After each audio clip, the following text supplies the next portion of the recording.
எப்படி இப்படி இருக்காரு இவரு? ரொம்ப அவரு அப்படிதான் மேடம். அவரு உழைப்பாளி. கள்ளங்கோட தெரியாது.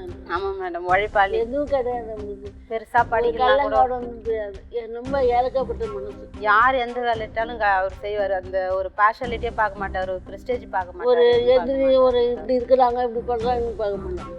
ஒரு இது கிடையாது. ஒருத்தவங்க பசங்க அழுக்கா மாதிரி போய் இருக்கு, தொடச்சு விடுறாரு. அழுக்கா இருந்தா இவங்கன்றதுல யாருமே அவர் ஒதுக்கி வைக்க யாருக்கும் மாட்டார் மேடம். அந்த ஒருத்தவங்க கொடுக்க அழுக்கா இருக்காங்க, ஒருத்தவங்க இப்படி இருக்காங்க அப்படி இருக்கா, அவர் எப்பவுமே ஒதுக்கி வைக்க மாட்டார் மேடம். உங்க அக்காவா? உங்க பேரு? சித்ராங்க மேடம். உங்களை பத்தி சொல்லுங்க, உங்க குடும்பத்தை பத்தி சொல்லுங்களேன் சித்ரா. எங்கள் அண்ணன், அக்கா, நான் 3 பேர் மேடம். ஒரத்தநாடு எங்கள் ஊர்.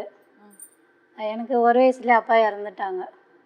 அப்போ சென்னைக்கு வந்து 3 பேரையும் தனித்தனியாக ஒரு ஹாஸ்டலில் விட்டாங்க அம்மா. அப்போ இவங்களுக்கு படிப்பு ஏறணுன்னு இவங்களும் இருக்க மாட்டேன்ட்டாங்க ஹாஸ்டலில். அண்ணன் ஒரு ஹாஸ்டலில், அவங்களும் 8வது வரைக்கும் படிச்சுட்டு இருக்க மாட்டேன்னு வந்துட்டாங்க.